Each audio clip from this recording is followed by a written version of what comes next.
Montclair. This is the morning buzz, the Monday morning buzz with Joe Verga, Kianu Maysonett, Tanner Price, and maybe Cam Martin. Okay. He's not in studio, but I see he's opening up soon. So Cam, can you hear us? How you doing, my man? I'm doing pretty well, Victor. I had a long day yesterday, and trying to finish up some laundry. Didn't get back until about like I was reffing all day, got tired, and had a headache and a half. So Okay. And, you can't just not say anything about that, Cam. There's a big difference. Isaiah, it's been like that for a while. If Yeah. I saw pictures, didn't think it was real. We're in this moment where this is real. I see the shine Isaiah, on your head. Honestly, it doesn't even look bad, Cam. It doesn't even look bad. Isaiah, it's Cam. You seriously didn't think it was real? That is also valid. It's been an interesting weekend, man. But you should go for the James Franklin look. Switch up the beard right there. Real coach. I am coach. So Yeah. here we are. So, we got a lot of good stuff for this show, and I don't know who's gonna be co-host now. Is it gonna be Isaiah? Is it gonna be Cam? You guys decide. I'm still here. I'm assuming Cam. Cam's gonna go ahead and be co-host here. I'm right here still. Like, Yeah. Okay. I'm gonna disappear. Yeah, before we start with the news, as you can see, this is Jersey Day, so I'm wearing my Tanner's Mets shirt. Lindor in the back, obviously. And what are you wearing, Tanner? I'm wearing a 2000 and let me check. 2012 NHL All-Star Game Daniel Alfredson jersey, Ottawa Senators. Ooh, that's nice. That's not Keanu and Joe decided not to participate, but I don't. Well, first of all, even if I wanted to join, I don't own sports apparel because that is so off-brand for me. Yeah. Of course. And Cam just woke up, so I'm not even gonna. I'm not even gonna say no. You didn't wear it, so no. hey, I got that Miami on. Also, I got the Steelers in the back. Oh, represent my team. Yeah. One of good. Actually, I think Tanner might talk about that, but I don't know. Yeah. So let's start with the news. Kianu, what we got? Ooh, well, my news is kind of sad, and we're gonna start it all with some radioactive waste was found in a Missouri elementary school where nuclear weapons were produced during World War II. According to a new report by environmental investigation consultants, samples were taken in August and confirmed the fears of nuclear waste. It also reports nearby contamination in the area, but at much lower levels, and samples weren't taken within 300 feet of the school. To bring it more home, after 3 decades of selling Bibles, New Jersey bookstore owner is ready for her next chapter. Andrea Rizito's one-woman operation, the Church Town Book and Gift Shoppy, comes to an abrupt end after 32 years due to COVID striking. She views it as a blessing in disguise, stating she wants to set up shop in Piles Grove and has a bucket list to attend to. And now we're going to go a little bit more closer to 11 residents at Newark Senior Apartment Building were hospitalized early Saturday morning after carbon monoxide leak. The leak was detected at the Stephen Crane Elderly Apartments around 5:40 a.m. after 2 residents were found passed out. 11 people were taken to 2 nearby hospitals to be treated and all are in stable condition. The leak was found coming from a furnace in the basement. And now for some weather. Cloudy conditions will continue all day with a high of 65 degrees and a low of 45 degrees. Wind speeds are 6 miles per hour and looks like some rain around 7 p.m. tonight. I'm Kianu Maysonett, and this is your 7 a.m. news report. Thank you so much, Keanu. And now, we're wearing the jersey, so we need the sports update. Tanner, give me the sports. Say it with me. Jets, Jets. No, just no. The Jets went into Lambeau Field yesterday and made the Green Bay Packers, also known as the Cheeseheads, look like moldy cheese. The Jets won by a final score of 27-10. Rookie Breece Hall had another big game, rushing for 116 yards on 20 attempts and scoring 1 touchdown. The Jets will be riding into Broncos country next week with a 4:05 showdown with Denver. Did anyone see this coming? The Giants are 5-1. Wow. The Giants defeated the Baltimore Ravens by a score of 24-20. Big Blue is down for most of the game, but a touchdown by Saquon Barkley with 1:07 left in the game and an extra point gave them the lead. The Giants still needed a defensive stop, and they got just that with a fumble forced by rookie Kayvon Thibodeau. That was a telltale sign that the Giants were going to be victorious. The Giants travel to Jacksonville to face their old pal Evan Ingram and his Jaguars next week. The Yankees' season hung in the balance going into last night. The Yankees went up 3-0 after the second inning due to a 2-run home run by Harrison Bader. Cleveland would answer with one in the third and one in the fourth, but after that, Garrett Cole shut the door, and the Yankees won by a score of 4-2. The decisive game 5 of the ALDS takes place tonight in the Bronx. Jamison Tyone goes for the Yankees, and Aaron Savali toes the slab for the Guardians. Good news, fellow Mets fan. The Mets are in for another big money offseason. Tim Healy of Newsday reported yesterday that GM Billy Epler told him, quote, Steve Cohen, the Mets owner, has continued to say, I'll support this cause financially. We could use money to bridge to ultimately where we want to take this place, which again is that sustainability where we're winning year in, year out. Could Trey Turner or maybe even Aaron Judge be heading to Queens? Find out on a future sportscast. The Rangers are back in action tonight where they face the Quack Attack, which is the Anaheim Ducks. The Rangers are 2-1-0 through the first 3 games of the season. This has been your 7 a.m. Sportscast. Victor, back to you. Thank you so much, Tanner Price, for that sports update. I'm feeling good about the Mets. Next year is going to be amazing. And this postseason, this offseason, let's say, it's looking good. Wait, the Mets are in the offseason? Well, right? Well, because they're not in the season, so they're No, I know. I was just making that apparent again. yeah, they're in the offseason. So Happy. yeah. You're not even here to do it. No, listen, I will see you eventually. I will find you. Yeah. Yeah, And I will give you a high five because FCC. So let's get on to the first story of the day, election season. We are less than a month away from midterms, which means people across the United States are being fed promises that will likely not be fulfilled. It also means we get to see a lot of last-minute desperation shots from politicians in hopes of securing more votes. We head to Arizona as Republican Kari Lake took the Trump approach to things by not committing to accepting the results of her upcoming election for governor if she loses. On CNN's State of the Union, Lake was asked 3 times whether she would accept the election's outcome. Lake dodged the question in the first 2 times, but then said, I'm going to win the election and I will accept that result. She also said that the real issue is that the people don't trust our elections. For more context on how Lake would even take this route, she has the backing of Donald Trump and repeatedly promoted his false claims about the 2020 election.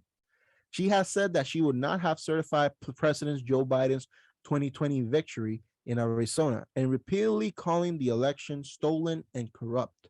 Lake is currently in a close race with her Democratic opponent, Katie Hobbs, who currently serves as Arizona's Secretary of State. Directly following Lake's interview on the same show, Hobbs said Lake's refusal to say whether she would accept the result of their election was disqualifying. She went on to say, this is somebody who will have a level of authority over our state's elections, the ability to sign new legislation into law, the responsibility of certifying future elections. And she has not only, as you heard, refused to say if she will accept the results of this election, but also whether or not she would certify the 2024 presidential election if she's governor. I gotta say, oh my God, I can't believe this is still a conversation. Why are we still saying that the election was fraud? Because people are just dumb. That's why. After a while, you start to realize things get old, and you just got to just move on. At the end of the day, you just got to move on. Yeah. But here we go. It's October 2022, and people are still crying and complaining. Listen, I get over losses much faster. Like for example, we lost our game. Actually, let's talk about the Mets. The Mets lost, and I got over it within a week. Yeah. Me too. Yeah. Like, okay, things happen. Move on. Yeah. Just like stop making this whole agenda saying, oh, we got robbed. Oh, this, that. No, stop it. Stop it. Just the Wii Sports. You lose. Brown. Listen, you just gotta at the end of the day, you just gotta just accept that as bounce back because listen, dog, you ain't getting no sympathy from me. And you're losing more credibility at that point than anything. Yeah, I agree. Like you're losing credibility if you keep, narrating this, oh, the election was fraud in 2020. So we gotta be careful. And I won't accept the results if I don't win. Like you're being a sore loser. Like what's happening? I got over losses quicker in like third grade kickball. And that was like third graders. Everyone tried to cheat to win. And I think the funniest thing about this is that she said, the real issues that people don't trust our elections when like she's, making a mockery of the election by saying, I'm not going to accept the results. I don't know. If she does, she'd be like, yeah, okay. That's If she wins, it would be really funny if she wins. And then she said whether or not she would certify the 2024 presidential election if she's governor. Yeah, be like, oh yeah, I won. Nothing wrong there. But this guy won president. Oh, that's you're so contradictory with your arguments, and it doesn't even make sense. But yeah, this is America, you could say. So Cam, we got a story about interesting story. You want to read it for us? Yeah. So after a lengthy manhunt for a serial killer in Stockton, California, the suspect has been arrested. Wesley Brown Lee was suspected of killing 6 men and wounding a woman in a series of shootings from July through August in Northern California, as well as killing a man in attempted murder in April 2021. Mayor Kevin Lincoln said that he sheds tears of relief when he was informed that the suspect, who the police believe had terrorized Stockton, was taken into custody around 2 a.m. Saturday. Police Chief Stanley McFadden said Brown Lee was dressed in black, wore a mask around his neck, had a handgun, and was, quote, out hunting for another victim when he was arrested while driving around the Central Valley City, where 5 of the shootings took place. Mayor Lincoln also added, the city was able to sleep a little bit better last night. No resident of the city should have to walk around town looking over their shoulder in fear. The mayor credited residents of Stockton who called hundreds of tips to investigators that eventually led to the arrest of the 43-year-old suspect. Brown Lee is expected to be arraigned Tuesday on murder charges. Oh my God. So thank God, the suspect has been captured. But this story, like, I love that. Oh, I was just out hunting with a handgun. Yeah. What? I heard that and I just went, Huh? Excuse me? what? But I mean, to be honest, that really just kind of shows like the mentality that these kind of people have. Yeah. Yeah, that they can just be like, I'm here with my handgun. Like, no worries. No, you don't have to arrest me or anything. I'm not a murderer or anything, but yeah. Bro, like that. That's the thing. People terrify me. I'm not gonna lie. That right there is just that's some next level stuff right there, and it's very concerning because that's like Joe, like you said, that's the mentality some people have.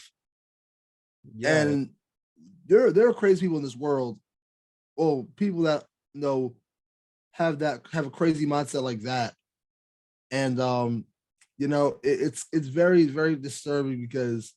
It could easily be it could be the next person right next to you.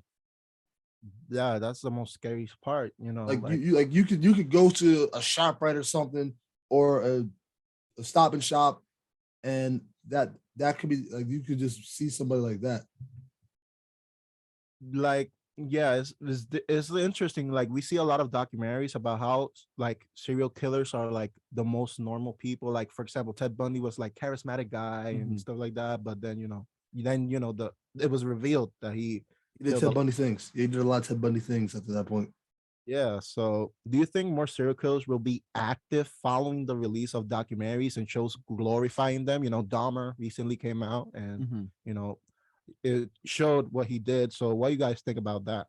I think it could be yes, because a lot, you know, a lot of serial killers have like there's like like a mental issue or something, or they could like, sometimes that is like they're sometimes it's like they think what they're doing is right, and they say, hey, I could do this and I'll get notoriety and there'll be a Netflix show about me. So um I mean, I think like yeah, there's documentaries.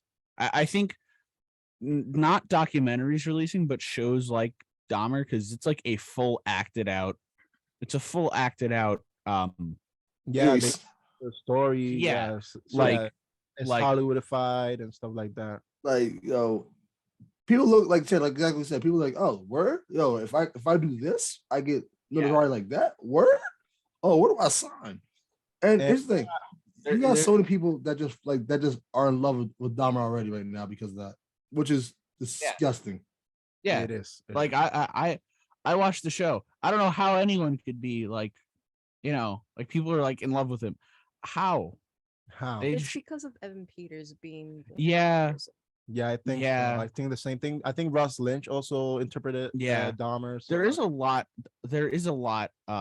There's a lot of Dahmer shows, which I Yeah. think is like, why? Concerning. No, that's concerning.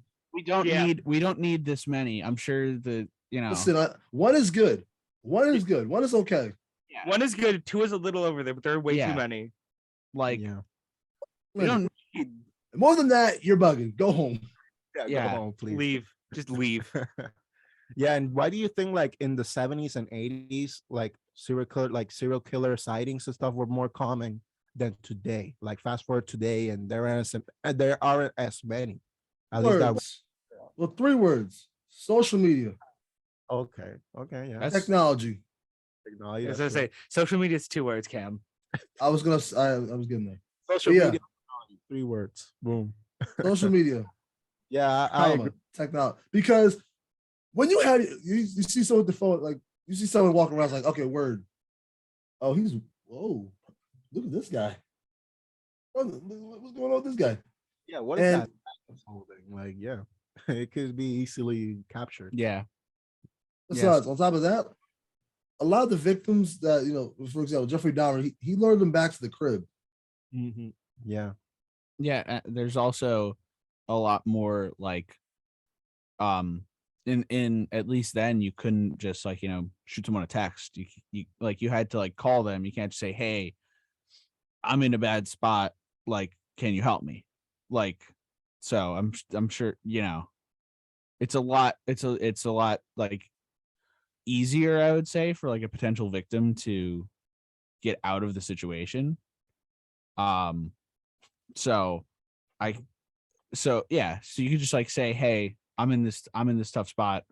Call like whatever, call someone to get me out Yeah, of this. exactly. So hopefully, people like Jeffrey Dahmer and obviously the story from Stockton, California, they get captured. They got captured in the end. So hopefully, if there's a serial killer around, get captured.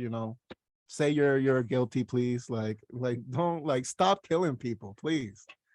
PSA, stop killing people, please. That's what we're doing. That's what we're doing here. That's crazy, Victor. That's our life lesson. That's what we're doing here. I didn't think we need to tell people don't. Hey, Kill. but they're doing it. Like look at California. What? We need this. Yeah. Please don't. That's what we're doing here. Yeah, we gotta go to break. I'm gonna play a little song. I hope you guys enjoy.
I'm muting for hey, what's up, Facebook? This is 9.3. This is the morning buzz with me, Victor Muniz Rosa, Joe Verga, Kianu Maysonett, Tanner Price, and Cam Martin from his This I once said it's the crib. This is the I can't say shadow realm. This is the light realm. this is the light realm. This is the bald side. The bald side. The bald side of the okay. moon. The bald Yeah, we have the dark side of the moon. This is the bald side of the moon. that's the mat room. The mat from We. That's Oh wow. Listen, I'm listen like Chip Scarlett says, my shiny head in me is a great song. Shiny head in me is crazy. So let's get back to the Let's get back to the story. story. Let's get back to the stories. Polio is still causing trouble. The Bill and Melinda Gates Foundation says it will commit $1.2 billion to the effort to end polio worldwide at the World Health Summit in Berlin. The massive amount of money will be used to help implement the global polio eradication initiative's strategy through 2026. The initiative is trying to end polio, the polio virus in Pakistan and Afghanistan, the last two endemic countries battling the virus. The money, the money also will be used to stop outbreaks of new variant of polio. The foundation says in a statement on its website that it has contributed nearly $5 billion to the polio eradication initiative. The initiative is trying to integrate polio campaigns into broader health services while it scales up use of the novel oral polio vaccine type 2. The group also is working to make national health systems stronger so countries are better prepared for future health threats. Pakistan has reported 20 polio cases so far this year, all in the northwestern Khyber Pakhtunkhwa province. Afghanistan, which has registered 2 cases this year, previously lacked access to vaccines because of violence and the Taliban banning polio teams in areas under its control. However, last year, a few months after they took over Afghanistan, the Taliban agreed to allow United Nations health workers to begin a national campaign. I gotta say, I think there was like a story like months ago that they found like new polio in the United States, and like, wow, polio still exists. Like, wow. Really? Yeah, that's wild. That's wild. Wow. So yeah, polio still exists, and obviously, I may not agree with many things Bill Gates does, but this is good. This is good. Yeah. They're bringing polio, polio vaccines and polio anything to help these countries that still have the virus. So, what do you guys think, Cam, over there or here in the room? What do you guys think about this? So I honestly think that seeing how the polio work, well, first off, just hearing about polio in general, it's just like wow, that's insane. Because I thought we'd get a good enough job. I remember the United States only focuses on ourselves instead of The the whole- greater cause of the world. And I believe at that time when we had a vaccine for polio, the USSR they were on their own. They were doing their own thing with the Middle East.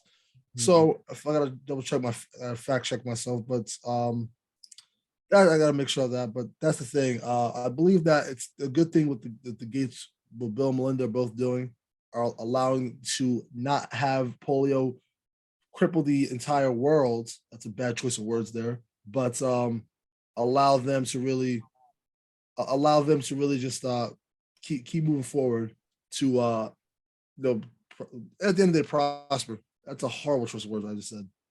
Yeah, no worries. Yeah, that kind of was. But it was a good Ugh. match overall. So we don't don't worry. Anyways, yeah, Oops. really this. Oh, and also this. The Taliban looking out for the people. What is this? Remember Yeah. also the fact that the Taliban are helping people out. Yeah, it happens. Yeah. It happens. So yeah, it happens. But hearing about polio in 2022 is kind of crazy. We just kind of still had / kind of still in a pandemic, pancetta, however you want to Pinata, the pancake whatever, however you want to refer to it. party city. Actually, it's not really much of a party. Not party. It's not Party. so ready. I thought polio was something like that was like left for books that you would read about in like 5th grade, like someone having polio. Like there was this one book I remember reading or being read to us. We did like a class project. I forget what exactly. Anyways, like it was like the story of like someone going through like polio treatment and like a young girl going through polio treatment. Like I thought that's where it was left for now. Yeah, for me, it was like, oh, the Franklin Delano Roosevelt had Yeah. it. I thought that's it. Like I that's was- for me. That's where polio left. I thought it was the Franklin Delano Roosevelt that What's It the is. last? It was I- FDR. It was FDR. yeah, that was me playing him in a school play. That's foul. Wheelchair. My guess is you were Yeah, theater kid That's represent. hilarious. that was my Wow. 2 years, 3 years. Playing Franklin Delano Roosevelt. Wow, I didn't That's know. hilarious.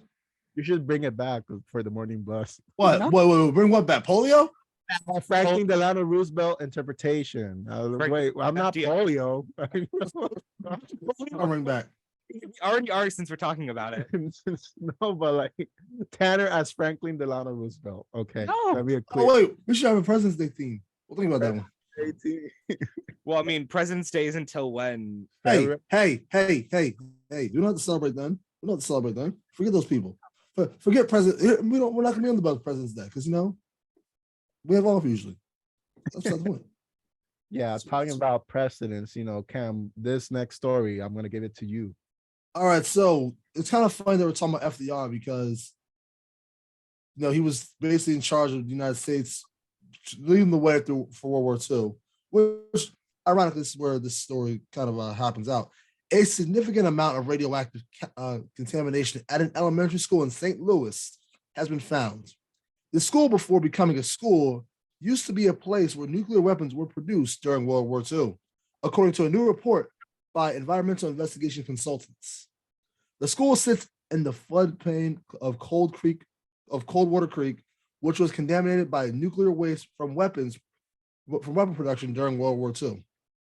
The waste dump was at sites near the St. Louis Lambert International Airport, and I lost my place, next to the creek that flows to the Missouri River. The Corps has been cleaning up the creek for more than 20 years. Not doing a good enough job, I see. Mhm. The new report was created by Boston Chemical Data Corps and was based on samples taken in August from the school. The most recent report included samples taken from the school libraries, kitchens, classrooms, fields, and playgrounds. Levels of radioactive isotopes, lead-210, polonium, radium, and other toxins were, quote, far in excess of what the Boston Chemicals had expected. Dust samples taken inside the school were found to be contaminated. Inhaling or ingesting these radioactive materials can cause significant injuries, the report said. This Tuesday, the school is holding a school board meeting and will consult with their own attorneys to determine their next steps. Wow, this is insane. Like, there's no other words. Like, radioactive contamination at an elementary school in St. Louis. Like, Not that crazy. It's not that crazy. not that crazy.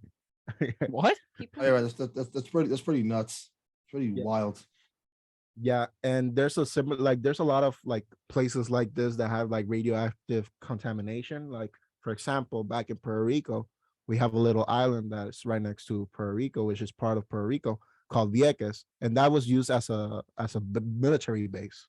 So they would test bombs and stuff, and it's still like there's a lot of radioactive contamination there, and many of the people who live there, have cancer and stuff like that, thanks to the radioactive contamination. So like St. Louis is not the only one, and it's sad that they use common places for this type of test that cause or part like this, like chemical organizations, like use these places and affect the people around them.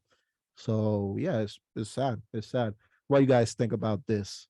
Yeah, I mean, like having nuclear waste anywhere, Yeah. besides like a safe environment where it's being kept track of is scary. The fact that it's at an elementary school, like, Concerning. That's really concerning. yeah, it's just it's just insane that I wouldn't like yeah. Yeah, Just- I wonder how the parents feel. Like, Yeah. imagine being a Yeah. parent, then all of a sudden you get like an email, like, oh, like, Yeah, your kids have just kind of been Hey. living with radioactive waste. Hey, you're Listen, not Hey, me, you're- sorry. hey, your kid's school lunch. Your kid's school lunch. It might have some radiation poisoning in it. It may Listen. or may not. We're, all I'm we're gonna say, all I'm gonna say is this. All I'm gonna say is this. As someone who looks like a father of four, now, yeah. Okay. Do you live in someone who Bel- looks, as someone who looks like a father of four, I'm gonna say this. If my kids do not get superpowers from this, I'm suing big time. Yeah. Because we always say eat your greens, eat your vegetables. Well, if there's green in the radioactive waste, yeah, you're not getting big and strong. You just die. No, but nah. All seriousness though, I would say this. It's I would not feel comfortable with putting my kid in public school, and like I'm a public school protege. I was a public school my entire life. I think we all went to public school our entire lives. Yeah. So Yeah. we're all public school proteges. Congratulations, nice job, y'all. Nice job, y'all. I can't applaud. I was a private kid. Yeah, private school. How dare you? Anyway, but it's like at that point you start to realize, okay, well, if the public school can't provide a great, safe environment for my kid, well, what are the other options? I'm not homeschooling. I ain't homeschooling you. You got it. You got to learn yourself. wait. So- You would so you're only sending your kids to this school if they get superpowers. I mean, If your kids get radiation poisoning, but they get superpowers from it. it's a 2-for-1 special. So you really just A say no. 2-for-1 special. Listen, it's a risk reward. The risk is you got radiation poisoning. The reward is you can stop it. You can go fly into a burning building right now. This reward is. God. Oh my God. I don't even know how to come back from this. Yeah, I think we need to go to So do I, Victor. yeah, let's go to break and we'll be right back. More than 5 million Americans live without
Yeah, For it. dude, I have a lot on my plate. I turn on the soundboard so that the radio listeners can hear us, and then I go to the mute. But I like right, the style. see, thank you, Uncle Phil. Like, thank you so much. No. No, That's hilarious. That's no. wild. Uncle Phil is crazy. That is insane. Yeah, Victor.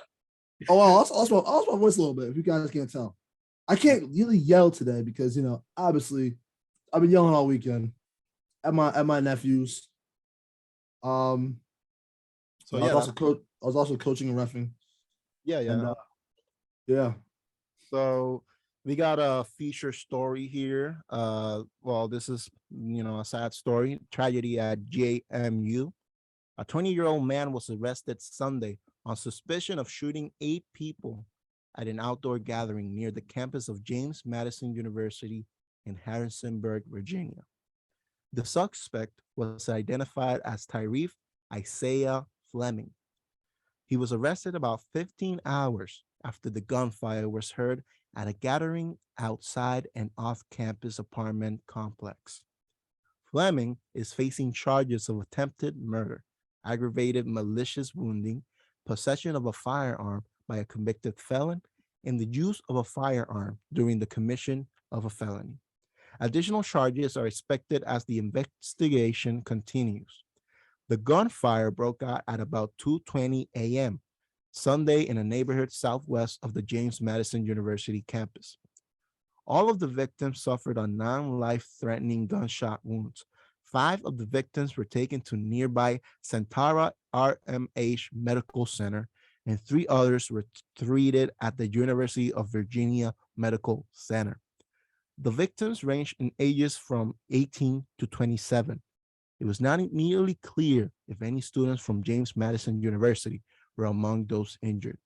While the circumstances of the shooting remain under investigation, police officials said it appeared to be an isolated incident and said there's not believed to be any threat to the greater community at this time. I don't know why this keeps happening in places that it shouldn't happen. Like shootings, like school shootings. This is close to a university. People are starting their lives. Like this, university is part of like a fundamental step in a person's life, and then all of a sudden like end their life like that is well, nobody died, thankfully, like as I read here before, but still, people were injured. So Still a traumatic. yeah, it's still experience traumatic, for and some- it for some. affects them for the rest of their lives. Yeah. So Can they ever go back to the college?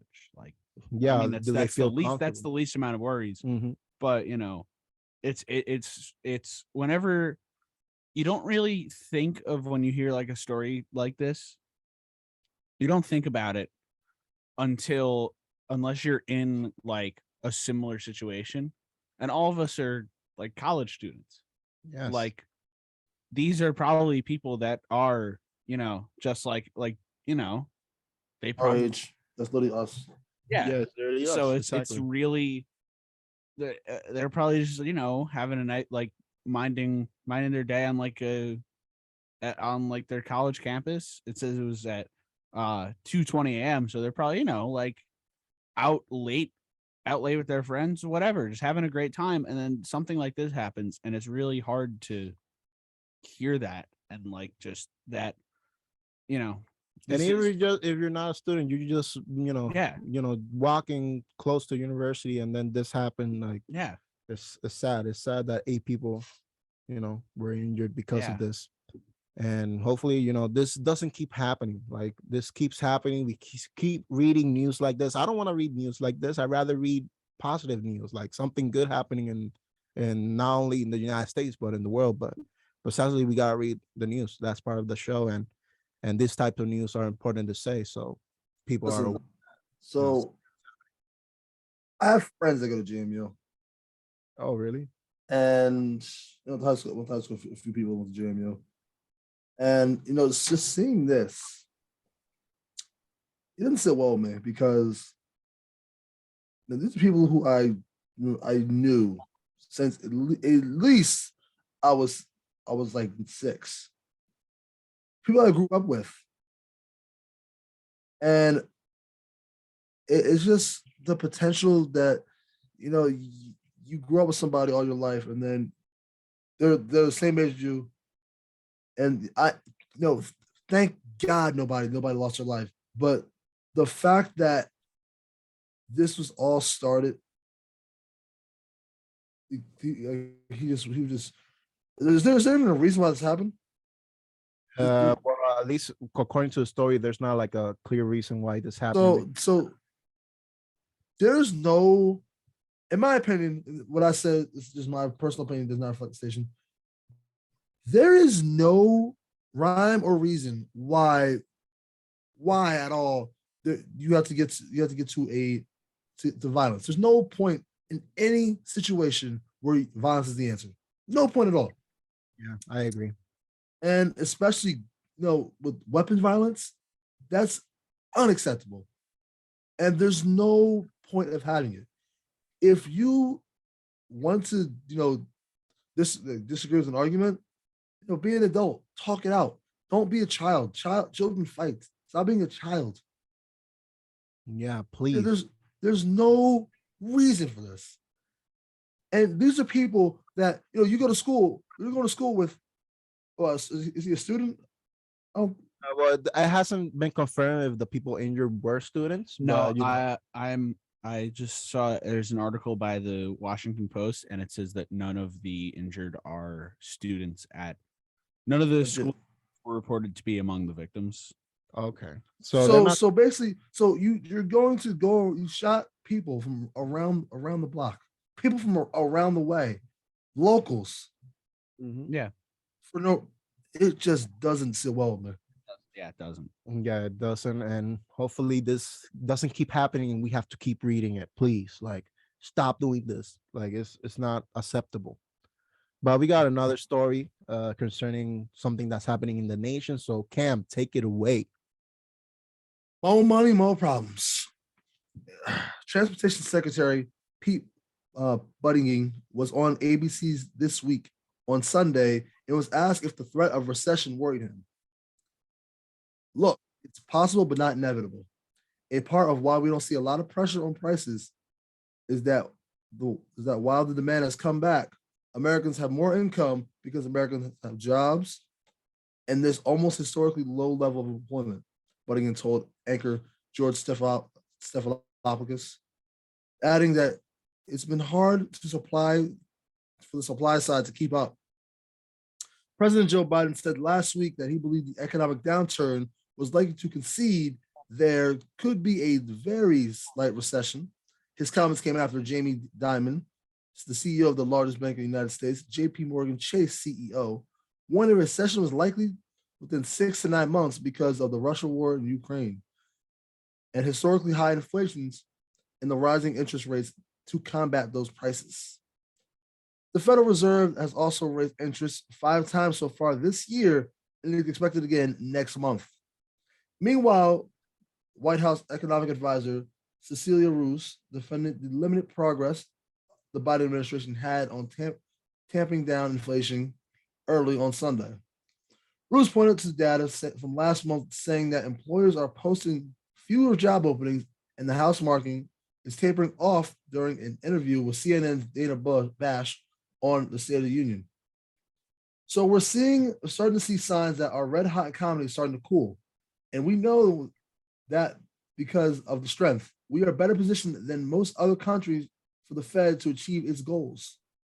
Data from the Bureau of Labor Statistics released earlier this week showed that annual inflation rose by 8.2% in September, a slower increase than the 8.3% seen in August.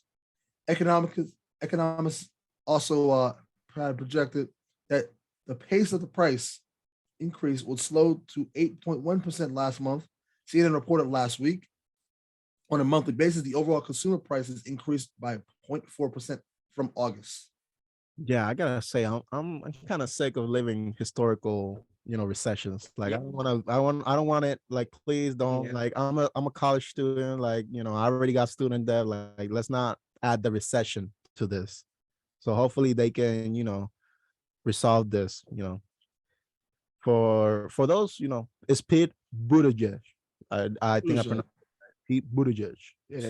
Thank you from the shot. Thank you from the other side of the moon for the pronunciation. Yeah, no worries. Pete Buttigieg. He was also like, I think, Democratic candidate and stuff like that. So Yeah. Yeah. so hopefully like this doesn't happen. Although like economists say that it will happen, and a lot of people say it will happen. They're trying to not. So hopefully this doesn't happen because recessions suck. Historically. It's they're bad. They're terrifying. They are I terrifying. don't like them. Yeah. Yeah. I mean, Especially as someone that I have no idea. Money stuff. I don't know. I hear recession bad. Listen. I know two things about money. I'm broke, and recession's a bad thing.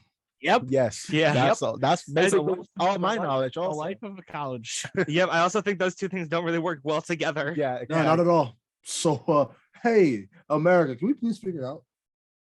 Please. Can we please figure it out Yeah, Biden and everybody there, please figure it out. if you want? Look out for the brothers. You want to. If you want to figure Yeah. it out.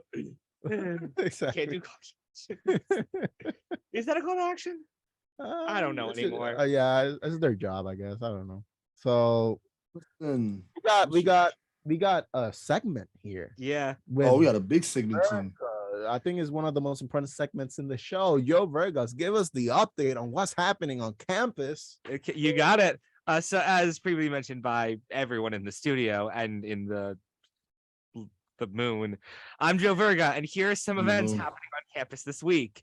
On Monday, we have some bingo where you can win groceries of all things. That's happening from 6 to 8 in the Student Center Ratskeller.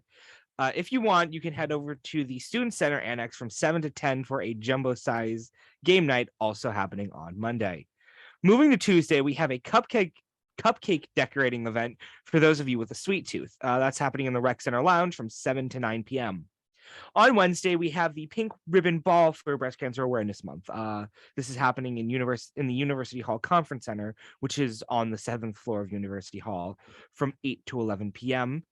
As usual, we have our good friend trivia in the Ratskeller from 8 to 9 p.m. And then, however, this week, instead of headed to the bottom of the sea or to the MCU, we're headed to Pennsylvania to our favorite paper company for some office-related trivia.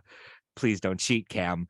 And finally, on Friday, we have another ball, this time a masquerade ball.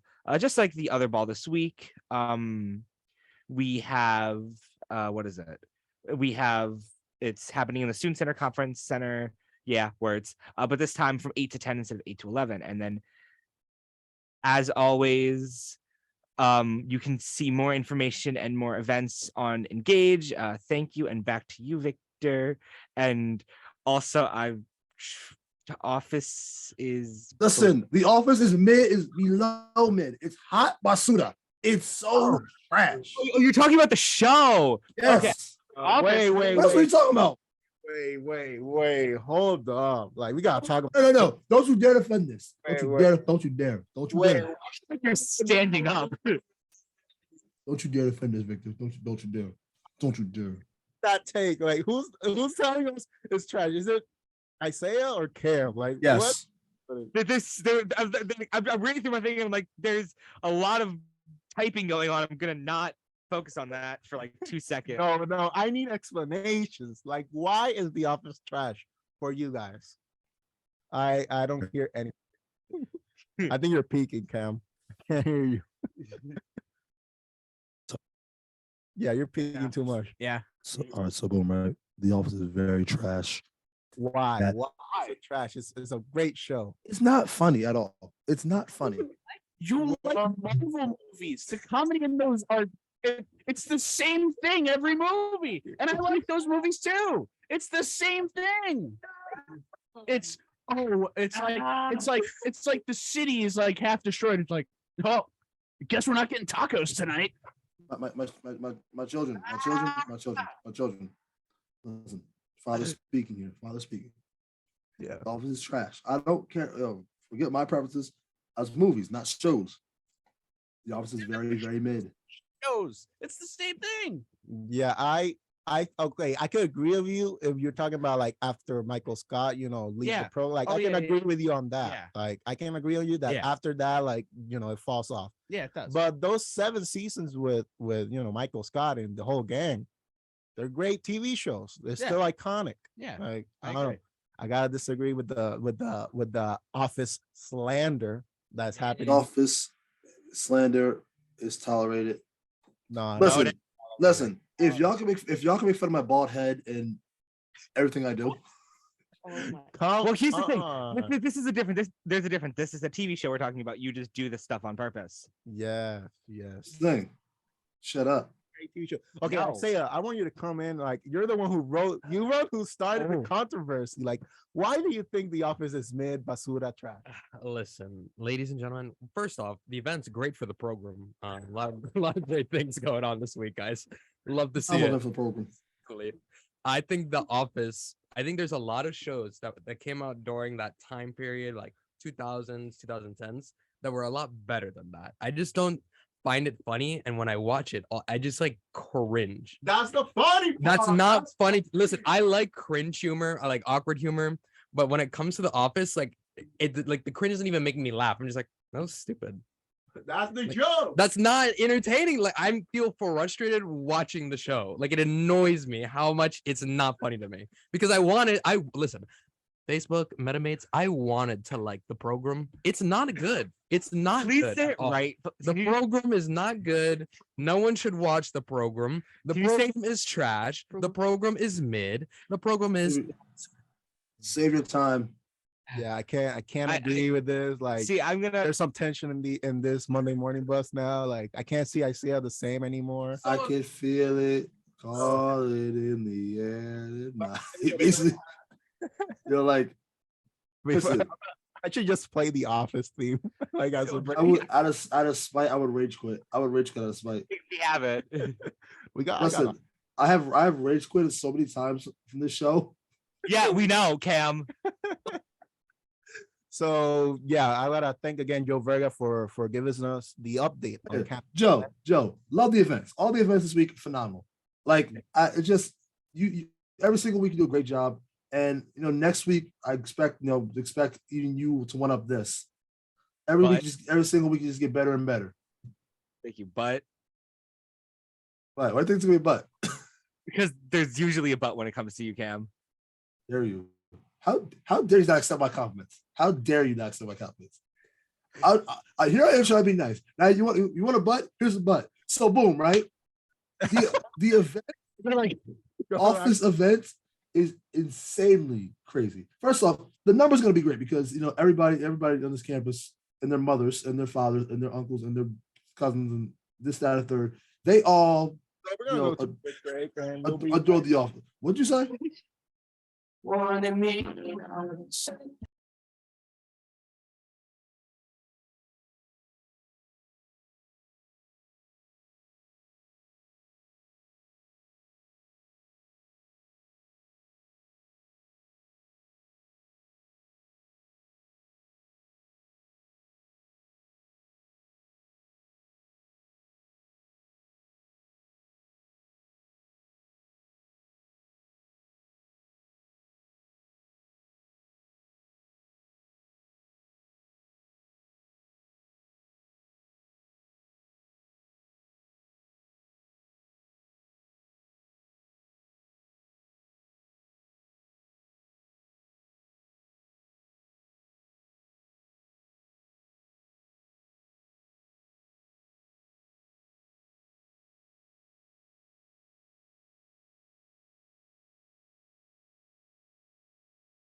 we're not okay now. We're back. Metabase, hi Now we're Metabase. back. Hi Facebook. Hi Mark Zuckerberg. Hi everybody who's listening. Shout out to Emo's mom. She's always listening. So hi. And this is, as I said before, this is 90.3 WMSC Upper Montclair, the Monday morning bus with Victor Muniz Rosa, which is me, Joe Verga, Kianu Maysonett, Tanner Price, and in his own room, Cam Uncle Phil. Martin. Uncle Phil. Oh, my name is Uncle Phil. So Hi, why Uncle are you Phil. are you going to like why are you Emperor Palpatine now? Like what's happening? Well, listen, as of the last hour showed that I didn't just do it. I had to join the dark side of the force, and here I am. The dark side of the moon is now mine. The Okay. dark. Listen, I own the Jedi. The Jedi. Listen, You know, if anything, aren't you supposed to try and off the Jedi? where's the name? I got the inside eye. I was a chancellor once. This is something else. This I is gotta say. something else. Okay, this is something else. You can say that again. Yeah, this is something else. So let's go to the quick, news. Yeah, let's- So, let's- let's- Keanu, give us the news. What's happening? I got the news. So, nationally, there's some radioactive waste that was found in Missouri Elementary School where nuclear weapons were produced in World War II.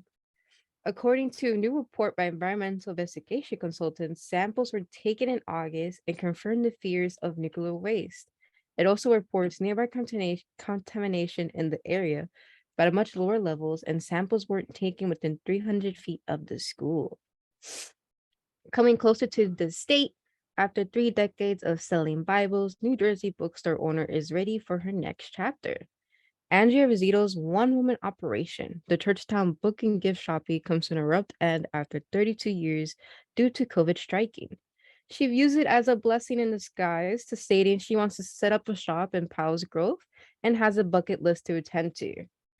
And coming even more closer, 11 residents at North Senior Apartment Building were hospitalized early Saturday morning after carbon monoxide leak. The leak was detected at the Stephen Crane Elderly Apartments around 5:40 a.m. after 2 residents were found passed out. 11 people were taken to 2 nearby hospitals to be treated, and all are in stable condition. The leak was found coming from a furnace in the basements. And now for some weather. Cloudy conditions will continue all day with a high of 65 degrees and a low of 50 degrees. Wind speeds are 6 miles per hour, and sadly, there might be some rain around 6 p.m. I'm Kianu Maysonett, and this is your 8 a.m. news report. Thank you so much, Keanu, for that news update. But we also got a sports update, but this time with MSU, the Red Hawks. So Tanner, take it away. Cam, sorry in advance. I'm sorry I have to keep talking about football team losing. Those ones still heartbreakers still. Football team Saturday lost 18-15 to TCNJ. It was on a last-second field goal. The Red Hawks sink to 2-5 and 0-3 versus the NJAC. But the soccer teams would get revenge for their football counterparts. Both wins over the TCNJ Lions. The women's team would win by a score of 3-2. They were once up 3-0 in the game, but they were able to hang on and win. Oh, Jesse DeSarno's forehead because she saved the day. What? Shout out Jesse DeSarno's forehead because she did the thing. Yeah. The men would win more decisively by a score of 7-3. They were up 3-2 at the half, but the Redhawks would strike for 4 straight goals in the second half. The women are 13-1 and 5-1 versus the NJAC.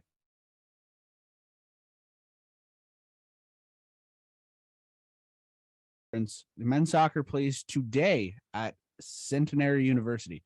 Field hockey lost 4-0 to Williams College yesterday. They are now 8-6 and 2-1 in conference play. Volleyball went 1-1 in their tri-match on Saturday. They first beat Sarah Lawrence College 3-0, but lost to Drew University by the same score. They are an even 11-11 this season and 4-5 in conference play. Men's and women's swimming and diving had a big day on Saturday. The men winning 168-89 and the women winning 166-88. This has been your Monday MSU Sports Update. Victor, back to you. Thank you so Oh, much. hold on, Victor. Why did I say one thing? Shout out Yeah. to my guy, head coach Brian McLaughlin of the men's and women's swimming diving team, who hit the 2-century mark, 200 wins. Okay, yeah. Oh my God. Yeah, for distracting me for a minute. So I So should pop you. I should pop you. Why? Yes. okay, Kermit. Anyway, yeah, Here. this is the Monday Morning Buzz, and we had a great sports update, a great news update, and now, let's Get mellow. this, Victor. Victor, I get this one. I get to. Victor, this is Ashley Buzz here. Name some celebrities that you just have despised and why you hate them. Okay, Can I say this? I'm gonna read it because that Kermit impression. Name some celebrities that you despise and why you hate them. I want to That hear bad? guys like it was interesting. I gotta say it was an interesting. That's the only impression I can do because if you can't tell, my voice is shot. yeah. Okay. So yeah, vibes. So yeah, name some celebrities that you despise and why you hate them. Any of you have a celebrity that Yes. they like every time they see, they're like, oh my God, like why Yeah. do you exist? Like what you Yes. guys, let's see. Tanner, you first. Mine, it's Machine Gun Kelly.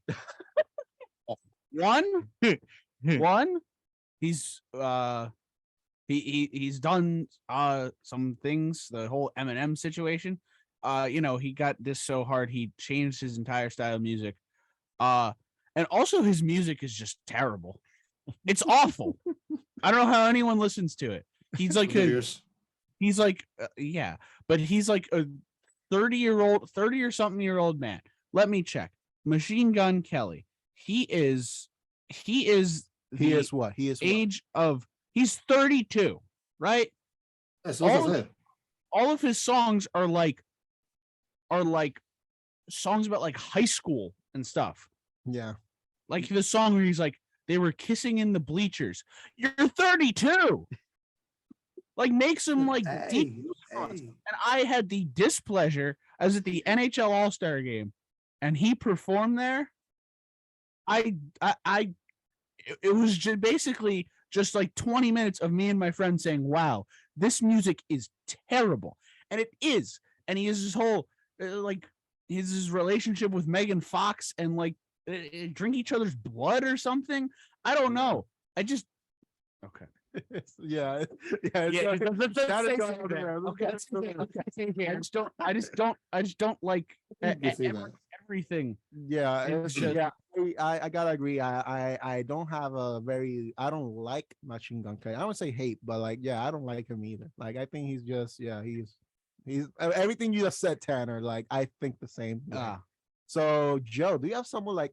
Hey, I know you have a lot of opinions, so I want to know: do you have a Joe, you must have like a character list of this. Thank you, Isaiah, for leading in. I think we all know who I'm about to say.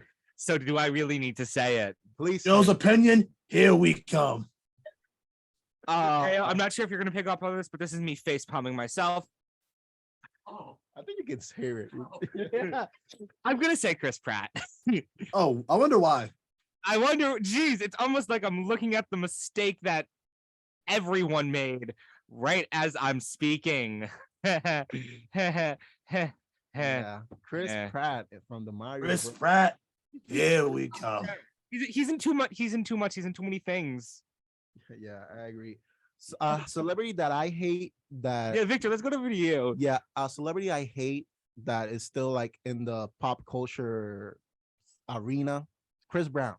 I hate that he's still like famous. He's still making music after the horrible things he did to Rihanna. Like, why is he still relevant? Like, I don't get it. Chris Brown, I hate you. Oh wait. Oh, I got you. You want to talk about someone? You want to talk about? We're gonna go kind of the same boat. What's a celebrity that you despise and hate? Well, we're gonna go kind of on the same boat. People that are just absolutely horrible. There's a certain guy.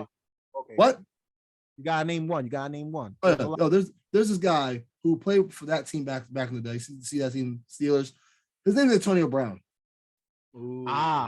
And he was a great guy. Overall, phenomenal guy. Then he got bopped in the head by Vontez Perfect. Yeah. And then that's when things just said, first off, he created an album, pretty good album, I would say, in my opinion. It's a solid album. But after that, it's like, dog, what are you doing? And his most recent encounter, that video. I don't know if you guys saw the video. Yeah. If you have the opportunity to see it, don't avoid it at all costs. And he's just like, I looked up to this guy. I looked up to Antonio Brown. That was my guy.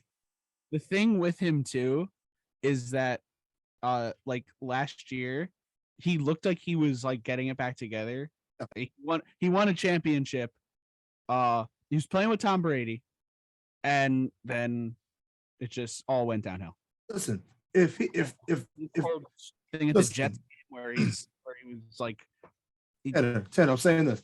If he went out on top, and if they wrote the Hollywood story, they'll stop at the championship. It's like, oh, cool, nice.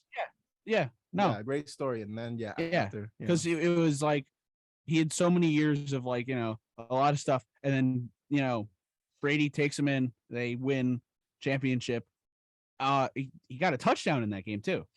He scored in championship games. Yeah, which and then he just listen, not even the great Walter Payton did that. Walter Payton's an all-time NFL legend. Not even he did that. Yeah, it was like a kind of like semi good story, like that's where it would end. Feel good story. It's a feel good story. And then now he's just he decides he's to be terrible. He's his stunts on in person and in social media. A pool at a hotel pool. Yeah, stop this, man. Stop this. Now, Kianu, do you have someone that you hate or despise, a celebrity? No, I really don't. Okay. I'm trying to think, but I don't think I do. Yeah, no worries. It was hard for me, and I literally just googled the most hated celebrities, and then I saw that, and I definitely hate that guy. That's what I did. So I was like, definitely hate Chris Brown. Imagine needing to look up a celebrity you hate. Yeah, I was like, I put celebrities, and then I saw him like, I definitely hate that guy. So I say, you're not like, do you hate somebody? Like, I want to hear from Isaiah. I would actually like to hear this too. Oh, Listen.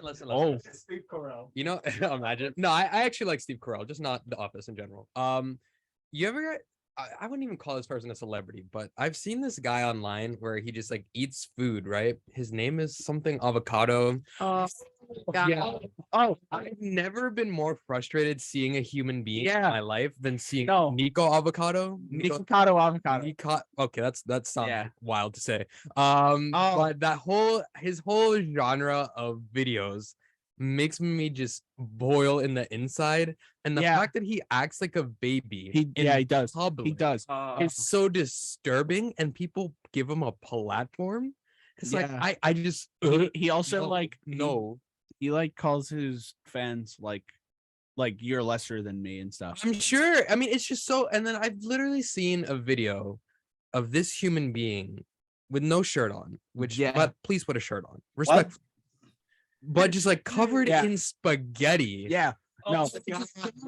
There's there's me and my friends for like background noise. We just put on like compilations of him being a complete just like you need to Tanner. No, stop that. That's wild, Tanner. That's insane. That is insane. It's funny because it's not. He's just like completely. It's just so disgust. It's so unironically follow this guy. Like, I don't think so. Actually, I don't think so. Every time I see it, I'm just like, this man is. How is he famous? So just the entire genre of like prank TikTokers where nothing is funny and they're just kind of interrupting someone's workplace or something. I have a celebrity that I hate. Who? Every TikToker ever. Recently did his face reveal. For those who don't, Dream is a Minecraft gameplay person. So take it away, Tanner. Why do you hate Dream? Just I don't know. He's just everything. Just everything. everything. Dream hate. I very much do not like him. The people that he surrounds him. The only problem is that the people he surrounds himself with are people that are actually like kind of into their content. Yeah. Like what is it? Quackity, Jay Yeah. Schlatt, Yeah. Climsicle. Yeah. All those. Speaking English right now. Yes, he is. But yeah, He's he's Jay Schlatt. First of all, He's Yeah. talking about the user. No, Those are the yeah. users. those are their YouTube usernames. Yeah. Yeah, they all No. of them put out like decent, good content. Yeah. It's Dream. Flat. I would He did because he knew he had this over his audience that he hasn't revealed his face yet. and then he revealed it. He revealed, And then he revealed like you're he's some random white guy. So he used it for clicks. He used it for clicks. I mean, and he's had controversy the past couple of days. I'm not going to go into that, yeah. but We'll talk about it off air. Off air. Just just him and he you know, I hate to like the fan base is also just That's what the point of the mask is. is the fan base. I don't. I'm going with the original Minecraft YouTubers that existed when I was like a kid. Yeah. And it's sorry, kid. Yeah, but you know, when I played Minecraft like every day, Yeah. like who You I don't, watch. you don't do that? What? You don't do that? Sometimes I do. There's like a 2-week. Everyone has like a 2-week thing where they just play Minecraft for like wherever. But yeah, Okay. Dream. No, No, he's no. I not don't him. like him. The people he surrounds himself with. Yes, him personally. No, Mr. Clay. Yeah, no, it's referring to him by his government name. so yeah, it's a lot, but yeah, now you know the people we hate, you know, at least celebrities. So that's pretty Oh, good. Victor. Yes. Introduce this next one. Yes, I am. So here's the question for you. Yeah, question. So boom, right? Name who are some main characters that should not be main characters. Ooh, Joe, Mario. no. Chris Pratt, Mario. That's about it for Joe. But actually, wait, yeah, Joe, you start off with this one because you have a you have a video game show that you talk about, all things nerd. So The tagline is the nerd show for nerds who got so close but so far away. Anyways, I'm trying to think. I was on the other side of the moon. Sorry. It's fine. I'm trying to think of anything recent, any games, anything, just anything in general recently that I've seen where the main character shouldn't have been. Come back to me because I legitimately need to put some time into this. Yeah, I got one. You got one, Cal? Hit us with. All right. So as I look back on it, How I Met Your Mother is probably my favorite show of all time, right? But as I look back on it, Ted Mosby is a garbage human being. Oh my God, I can't believe I was thinking about him. Like, I think Ted Mosby shouldn't be the main character of that show. Like, Garbage human being. Show or Barney or even Robin or like yeah, the whole for Ted, the whole idea of Ted trying to find his wife. That's all. I love that. But the way how he did it, he's a garbage human. Manipulation, lying, cheating, basically all this, that, and the third. We're supposed to feel bad for this guy? What? No. I agree with you on that one. Like, I think Ted Mosby is the worst main character. And here's the thing. I love Ted. But garbage human being. Yeah, I agree. How I Met Your Mother.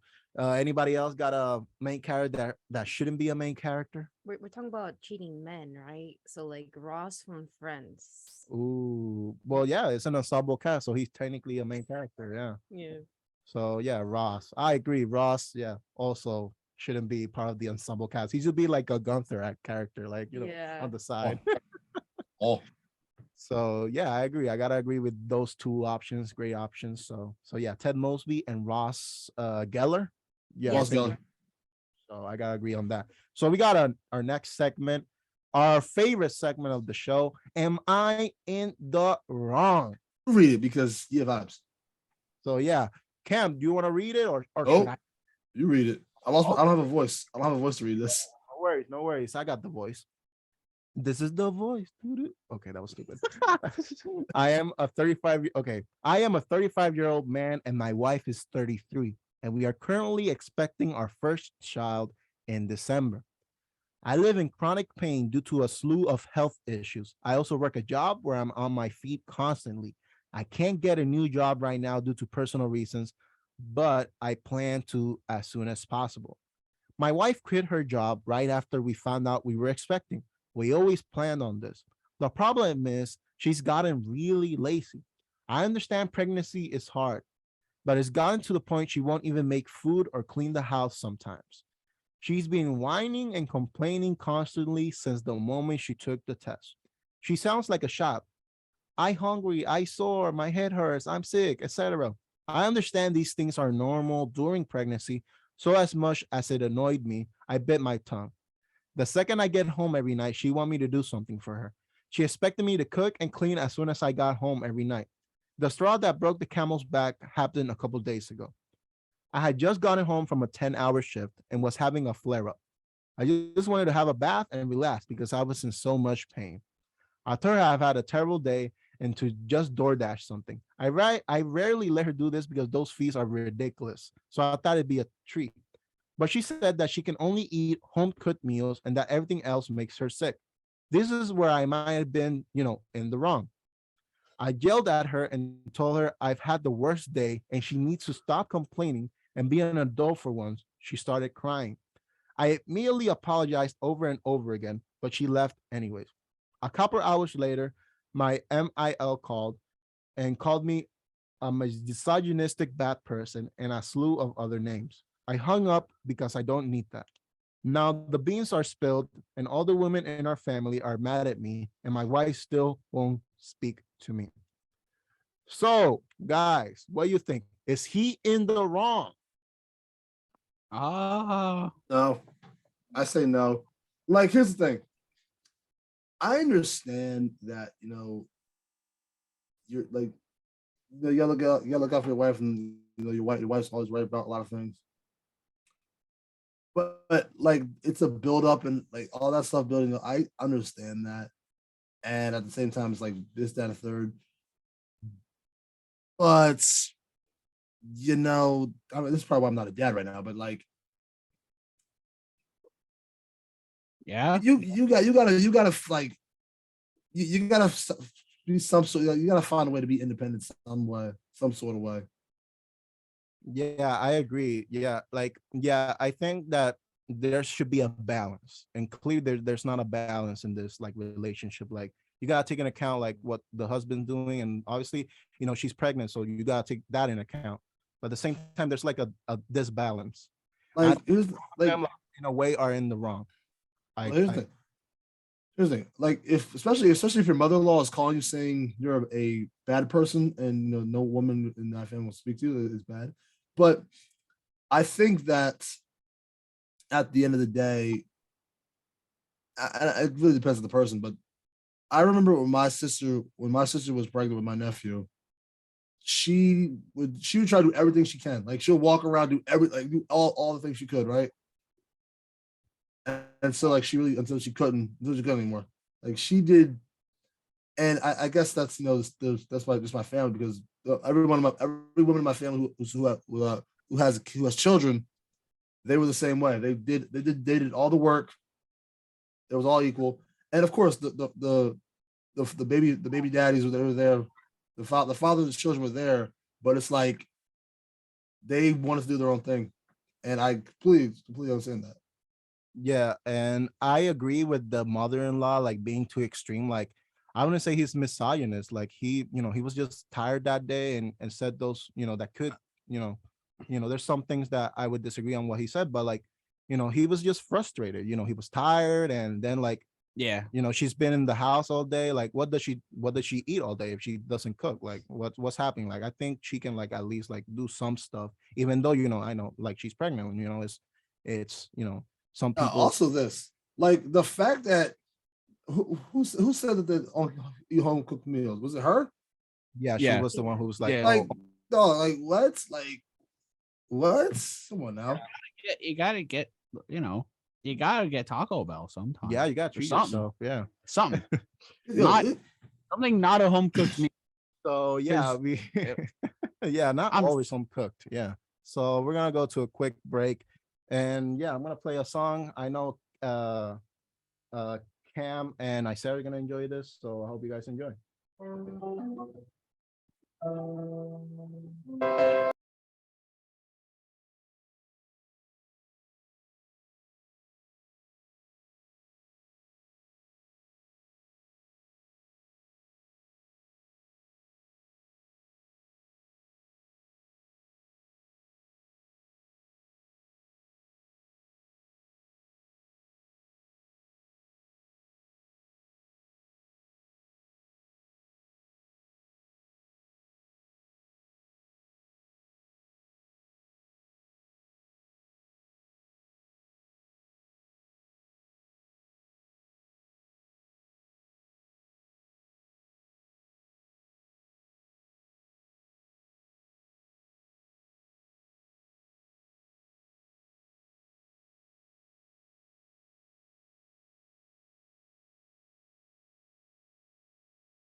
Yeah. Okay, congrats, Lara, I guess.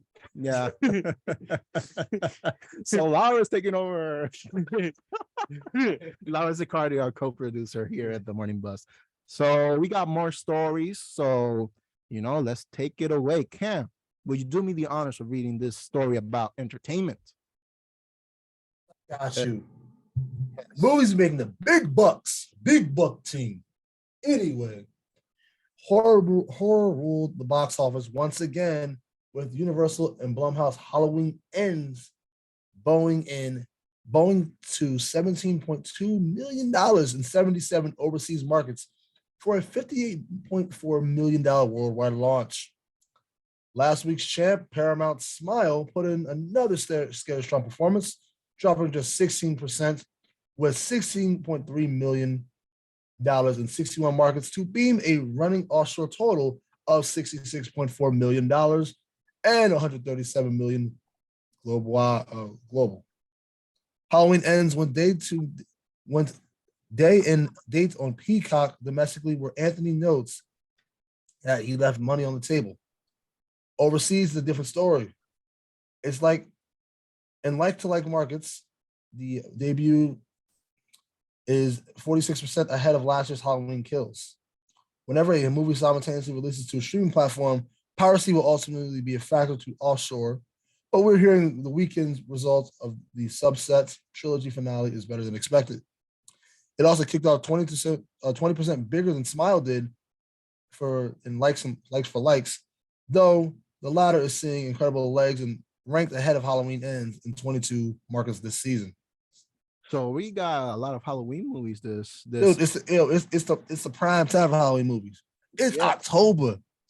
We are 2 weeks away from Halloween itself. Yes, and 2 weeks to the day. yes, This is our big game. yeah, This is what everything is yeah. leading up This to. is the Monday big game. Yeah, because This is everything we've been leading up to. literally, Listen, I'm literally October is the season. This is the championship-esque season. I agree.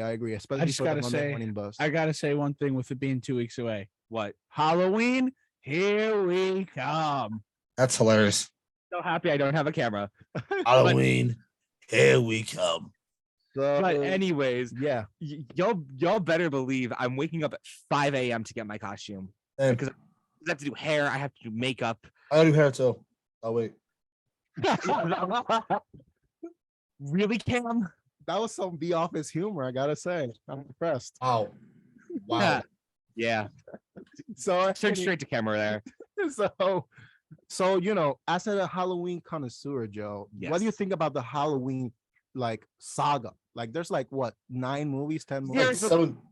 like 700 movies. A lot. And I know I might get a little bit of backlash here, but just let Mike die. Michael Myers. He's died like 6 times now or something. I've lost count, to be Oh, honest. yo, nah. I'm telling you. Here's a spoiler if you guys didn't see Halloween Kills. It's been out for over almost a year now. Yeah, you should watch it by now. This brother gets jumped by the entire world. And he says word? Bow, bow, bow. He gets killed in almost every single movie. My dog. How are you so Please. This doesn't die. like this? Who made you like this? He doesn't die, and that's his thing. But let it die. Yeah, I think it was. Let it die. Let it die. Scroll up and die. Lorax, not the Lorax, but yeah, let him die. I brought the Onceler into this. That's how,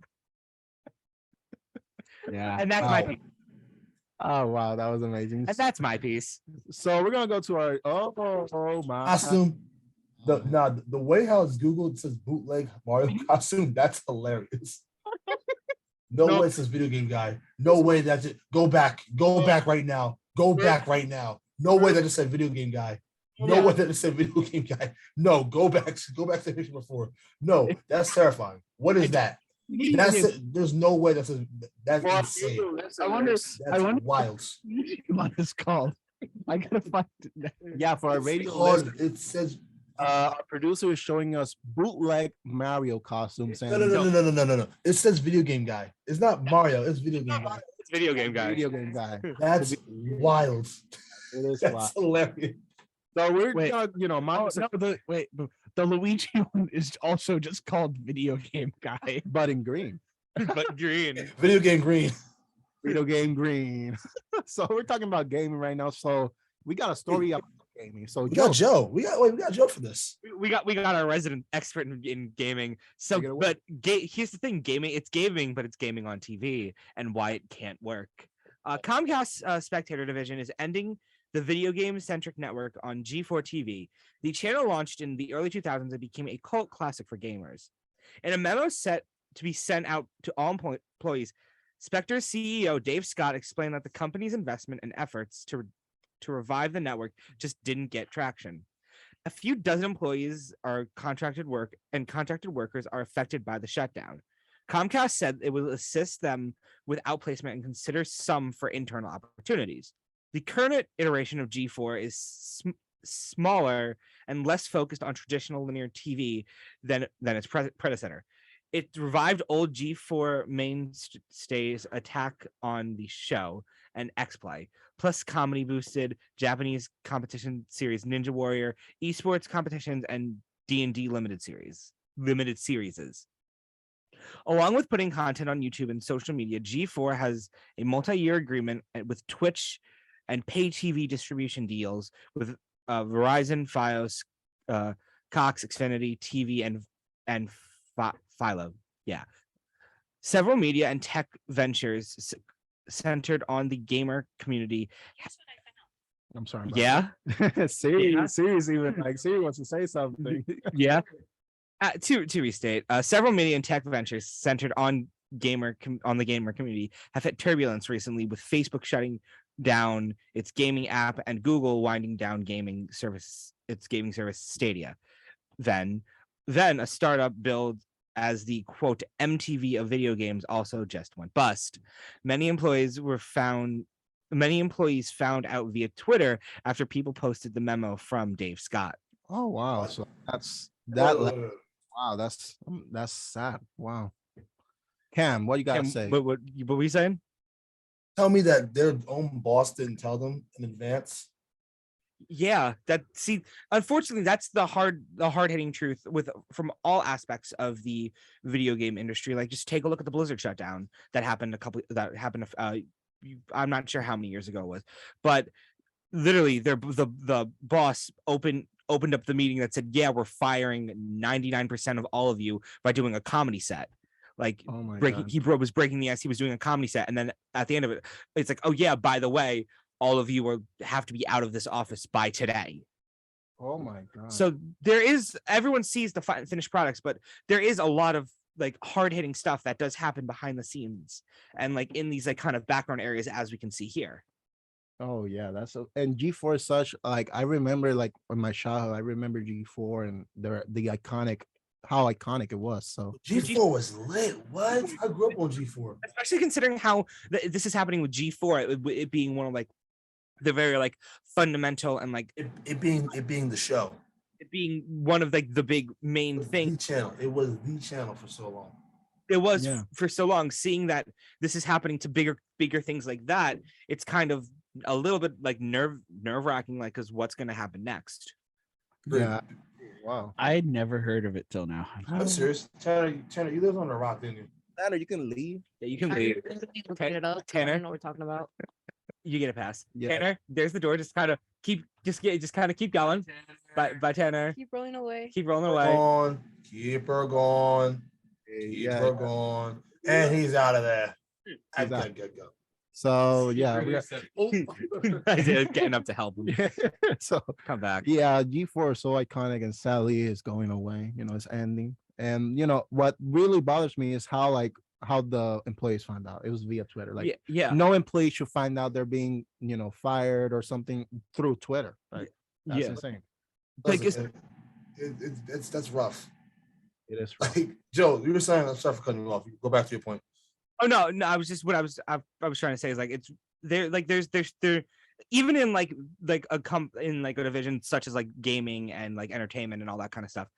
If you're firing people, there needs to be some level of professionalism. I agree. Not professional Twitter. That's not it. Yeah. So there's no Twitter- for Oh, I mean, all of us have been on Twitter. It is nothing. It is nothing. It is. I mean, listen, we talked about last week. We talked about what the crazy guy said last week. Yeah. See, I don't know what you're talking about, Cam. Twitter is nothing but professional. If you can't hear the sarcasm, Yeah, you're right. You're right. My fault. You're right. but yeah, there needs to be a certain level of professionalism, no matter the company or like the state. If No you're matter what, like, listen, if you're gonna let someone down, they're the one that did the best. I'm trying to let you down easy. Or who's saying that song? I forget. Not important. Let someone down easy. Let someone down easy. It's like, oh yeah, you're being professional about it. You look out for what the reason why you got them in there in the first place. exactly.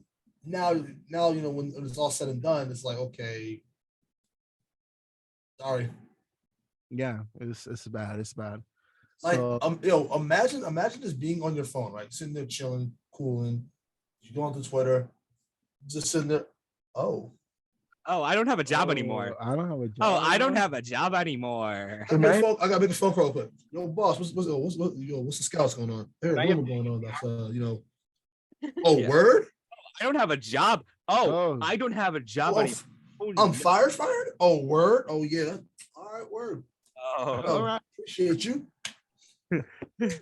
I'm gonna pay my mortgage. Oh, How am I yeah. gonna live? Yeah, go ahead. Yeah. So You yeah, broke teams.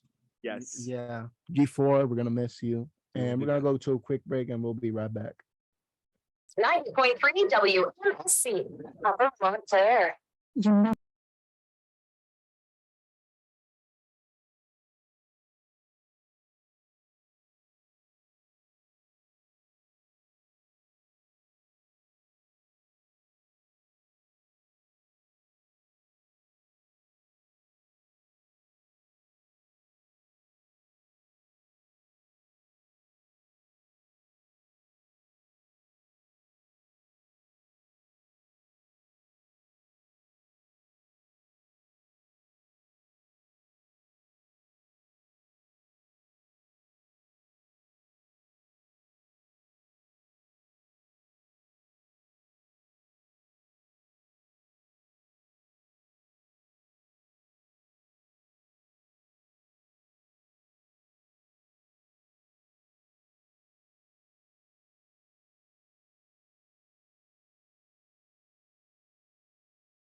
So hey, Facebook, how you doing?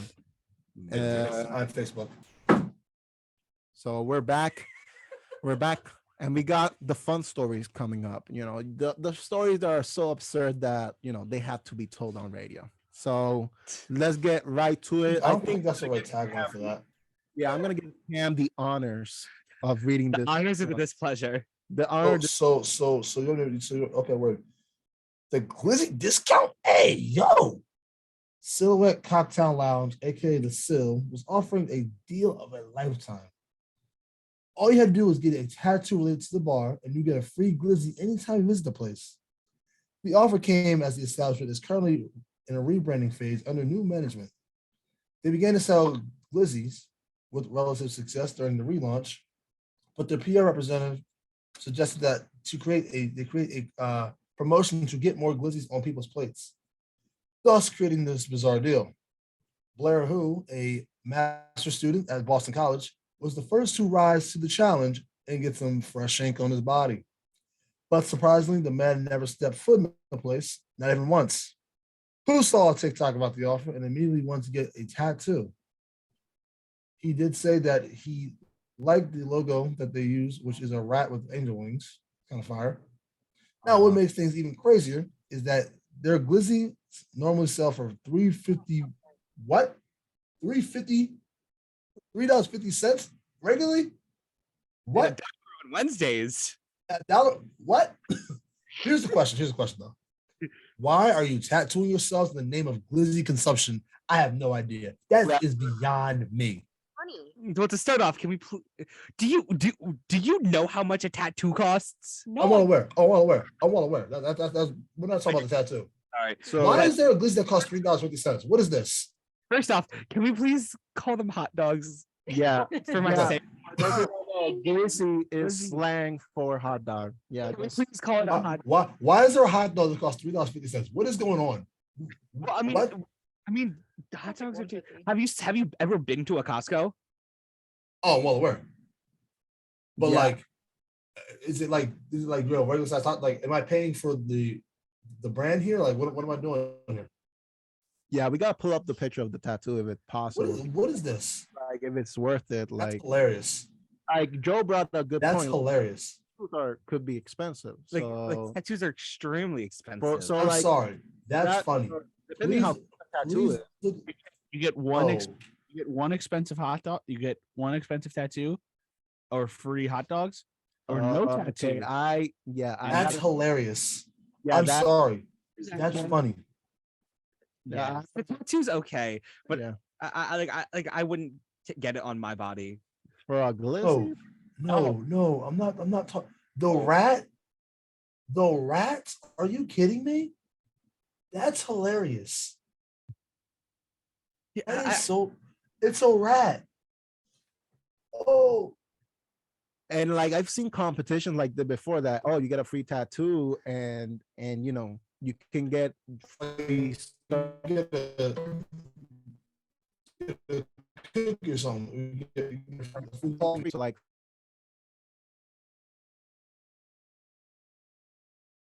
for example, Bad Bunny is pretty. He was giving out free tattoos of the album cover. It's just like a heart and a sad face, and people were getting that tattoo for free.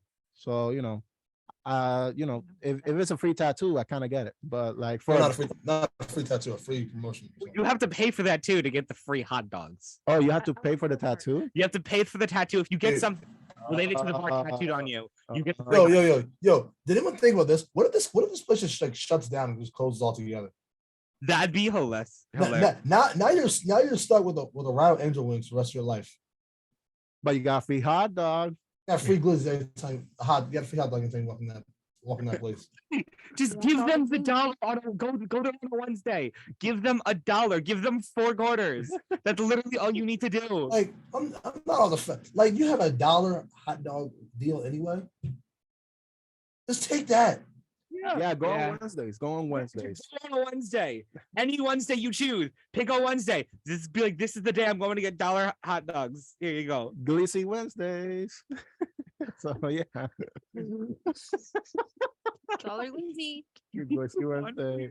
Can we please move on? For my sanity, can we please move The on? future is now. Anything.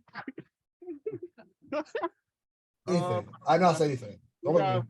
Gotta move on. I just read something that I don't know if I can say on the air. Definitely can't. The future is Definitely now. The future is now. After a complete flop with Google Stadia and cloud gaming, Google is looking to pivot into the future. Google is expanding testing of its project Starline. The Starline is a 3D video call booth where you can chat with holographic versions of your friends, family, and co-workers. After testing the booths in its own offices over the past year, the company now intends to place them in the offices of some of its corporate partners, including Salesforce, WeWork, T-Mobile, and Hackensack Meridian Health. Google says it will begin installing prototypes before the end of the year, and that the technology is already advanced enough to make it seem like the person you're talking to is right there in the room with you, even if they're on the other side of the world. The technology combines machine learning, computer vision, spatial audio, and light field display systems, Google says. It relies on a series of high-resolution cameras and custom depth sensors to capture a person's shape and movements with enough fidelity to recreate a 3D display of them for a remote conversation. Google still hasn't said what the end goal for the advanced technology is, but some speculate it could be sold to companies for them to use, close the gap between work and remote work, or even world domination. I have a feeling that last part wasn't in the actual article. Yeah, I think that was saw. some editorial. I think that was some editorial stuff there. I gotta say, it would be amazing. For example, like if we had that holographic technology, oh my god, that looks Terrifying. for our listeners. Facebook can see this. We're seeing a picture of what it could look like, and I'm not loving it. It looks kind of creepy. That's terrifying. Yeah, I'm not Yeah. So I thought it'd be different. I thought it'd be like Star Wars. Like for example, imagine Cam right now could be here. Zoom. Yeah, some and one of the shares. That would be cool. Like this, just like you see me sitting like this in a chair. Yeah. I think it's very appropriate that the hologram thing is talking right now because Cam is ball like Mace Windu right now. So that would be That's gotta be something. come on. Mace Windu is a cool person. He's awesome, He dies. I don't want to die. but he's one of the best Jedi. He is, until he dies. He's the only one with a purple lightsaber. Like, come on, that's pretty cool. That's pretty cool. That's pretty cool. Yeah, I mean, we all die eventually. So, anyways, what was I gonna say? See, I've never been a fan of like the holograph, like the hologram stuff.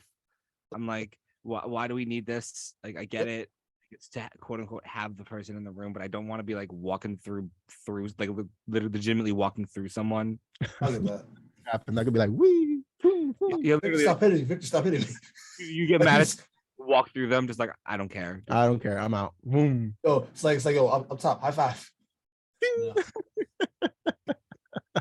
Yeah, that'll be interesting. So we'll see what Google can do. Like, I'm kind of curious to see if it happens. I have a feeling that this is going to be another Google Glass situation where just like they start it, but it just doesn't work. Oh, I forgot about Google Glass. Wow, I Google didn't. Glass. Wow. What What a, about that? Good lord. yeah, that's a big throwback. But we got a What was it, 2015? yeah. Pretty when Yeah, we were I in high don't know. school, middle school. I was in like middle school, I Yeah. think, when people were talking Yeah, about I was a freshman in high school. Yeah, Wow. I remember when those came. I was like, oh, that looks like super spy tech. Wow. And then it didn't work. and then it never saw the light of day. Yeah, I never saw the light of day. But we gotta I just see Isaiah in Got the you. I got you. yeah, you got So- what's the story? All right, so not only am I going to sue Victor for hitting me after the hologram stuff, but cookies are getting lawsuits too. Billion-dollar internet sensation Crumbie Cookies is suing smaller competitors Dirty Dough and Crave. Crumbie also accused the startups of trademark infringement, claiming that they copied Crumbie's cookie designing packages, and even logos. Both companies fiercely denied the claims. Crave Cookie co-founder Trent English was shook, saying, "Our initial reaction to receiving this lawsuit was primarily just shock and frustration. Our colors are black and gold. Their colors are pink and black. Our logos are two overlapping cookies with the bite taken out of it. Their logo is a baker wearing a hat, with the bite taken out the hats." Crumble told ABC News that, quotes, "All brands have the rights and responsibility to protect their intellectual property." Crumble claims that Dirty Dough was playing a dirty and stole dozens of recipes, training videos, and trade secrets. After previous lawsuits, Dirty Dough made ads appearing to poke fun at the cookie cult on billboards, saying, quote, "Cookie's so good, we're being sued." Wow. Now I gotta say that PR stunt. That's boss. That's boss level. See, I can get behind a good PR stunt. yeah, That's WPR. yeah, that's awesome. But please don't steal IPs, please. Like Unless you want to. yeah, awesome No. PR. Listen, this is not a call to action. I'm just saying, this is a word of advice. Don't steal. Yeah, don't steal any designs, please. Like, yeah, I think that's pretty good. If you want to, don't do it. I mean, if you do want to steal, don't get caught. No, don't say that. Don't say that. I'm just kidding. For legal reasons, it's a joke. This is a huge joke. For legal reasons. Don't steal. Don't- This is a I'm can I borrow your camera, please? Yes, This is a PSA. Don't steal. I'm gonna take that recording and yeah, we're gonna use it. Only Don't. only if you want to. Only if you want to. Please don't steal for the love of everything. Do Yes. the right thing. Do the right thing. I think that's perfect way to segue to this story. Big Fish does it thing. Oh boy, Big fish, just a team. Big Big team. Fish does it thing. Big things. Oh boy, a good old father and son fishing trip. Something our producer will never experience. But in this story, a father and son duo got the shock of a lifetime while fishing off the Jersey shore. Zach Pillar and his dad were both on a boat throwing the line into the sea, perhaps looking for that red Gyarados or mackerel. Either way, it's quite impressive. While fishing, things took a crazy turn when a massive whale came out of the water. Wow. Seemingly with no warning. It caught some air and was only a few feet away from hitting the boat. Filled with explicit words, Pillar screamed at the thick marine mammal emerged from the water as it emerged from the water. Before you continue, I'd just like to say that thick is with 4 C's. Yes, yes. Thank you. Yeah. Thank you, producer Josiah. The boat could be seen swaying back and forth during the wild encounter, but one of the more interesting parts of this video was the dad's reaction. Homie was cool, calm, and collected. He was so unfazed that he never dropped his rod and kept fishing. This man is exactly what the poverty franchise New York Mets, but that is a conversation for a different show. Oh, franchise. Oh, it was just reading. I was like, what is that word? This is a man is exactly what the poverty franchise New York Mets, but it's a conversation for a different show. The players had spotted sharks and dolphins earlier in the day and got footage of the whale after Zach started recording his old man reeling in a catch. According to the Asbury Park Press, citing the NOAA, anglers aren't allowed within 100 yards of a whale, but when a whale approaches their boat, they should put the engine in neutral until the whale goes by. Fun fact, humpback whales can weigh up to 40 tons, according to the NOAA. So, yeah, that's pretty interesting. And there's a video. So, Video. we have the video of the whale The video. sighting. All right, so we hear the play. He just pops out the sea and says, yo. I Yo, would have said the same. Oh, holy And, goodness. he said OS. So, you know. So, oh yeah. snap. He said, oh snap. Oh snap. Yeah, I would Holy- have done the same thing. I would have said, what? Holy shoot. Heck, even. Holy Yeah. sneeze. A chill. If I may. Yeah, it was wow. That was not. Yeah, I'm scared and I'm not even there. Yo, the whale said something. Yo. I would have been Yeah, like, yeah. oh my there would have been some things I definitely cannot say because we are on the FCC's watch list. Yes, it was wow. What a great. Oh my god, I can't believe they captured that. Also, that's like I wouldn't be focusing on. Oh, let me record this. Like I'd be like, oh Yeah. my god, are we gonna live? Like, I Yeah. feel that. Wait, But- Victor. Yeah. Well, can I this last show?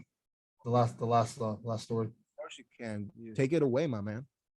All right. Well, respectfully, I appreciate that. Respectfully. A blind Arizona woman is making a rare but monumental achievement. She's piloting an airplane. Oh my god. Huh? Huh? Okay. Okay. Exactly. Kaya Armstrong spent months preparing for the journey of a lifetime as a student at the Foundation for Blind Children in Phoenix. On October 7th, she took off from Mesa's Falcon Field Airport in a small scenic aircraft. It is not unusual to see a young woman pilot a plane, but it's pretty rare for that pilot to be blind. The 21-year-old woman lost sight when she was 14. It's part of an event called Flight for Sight, which means give blind kids a chance to prove that they're capable of anything. Tyler Sinclair, a pilot with the Leopard Aviation, is helping with the fight as her guide. While Kiaya is piloting, I will be helping her navigate, helping her just basically keep the plane level. She's actually really good at it. So yeah, vibes. I give her some small verbal cues, but she does most of the flying herself. Kaya's journey is already taking her to Colorado Springs and Kansas City. She's expected to head to Louisville, Kentucky, and Washington, D.C. Wow, I gotta say, So respectfully, huh? I gotta say, she's the definition of the sky's the limit. You Yeah, you can say that again. know. Yeah, good for her. Good for her. Good for her. I'm sorry. I'm not getting on that plane. Yeah. I'm not getting on that plane. Yeah. I just Yeah. that, no disrespect to her or anything, but Hey, I am not. yo, y'all are tripping, bro. I trust her. Hey, like she has a guide there. Like she's not She does have a- alone. Exactly. So that's what like threw me like, oh, I'm relieved because like she's not alone because obviously there's something that could happen unexpectedly and there's a guide there. So Listen, that's a co-pilot. That's just a co-pilot. Planes crash with pilots and co-pilots all the time. that's true. So That's true. yeah, What do you mean by that? What do you mean by that? yeah. Good, I'm good, sorry. Good for her. Like good for her. Nope. I'm not. Yeah. Listen. On my wedding day, I'm gonna call her up. I'm gonna jump out of her airplane to make my grand entrance. Yeah. Wow. Oh, that's impressive. That's impressive. So I I trust think her with my life. It's my wedding. I'm going to one up everything. okay, yeah, you James could Bond style. please invite me. I wanna see that. I wanna see I want like to see you jump out of a plane. yeah, I wanna see that and then say like, oh, she's You have blind by the your- way. The pilot is blind. Jump so- out of a plane. Your hair will be. Oh wait. Oh, listen, that's tough. But here on 90.3 WMC up in Montclair, this is actually Vic, this is you're the host. I don't want to taking your thunder. Yeah, this is 9.3 WNC up on Montclair. This was a great show, guys. I had so much fun. This with- was a Oh yeah, show. by the way, you guys are all invited to my wedding. So yeah, vibes. Perfect. Thank you. I want to see you skydiving from a blind pilot, from a plane of a blind pilot. So that's gonna be- Challenge accepted. yeah. That would be great. I'm excited to be there. So yeah, this was 9.3 WMC Upper Montclair. This was the Monday morning buzz with Victor Muniz Rosa, Joe Verga, Cam Martin, Kianu Maysonett, Tanner Price. And yeah, guys, I hope you have a great day, a great week. Great start of the week has been started here with the Monday buzz. So yeah, nos vemos.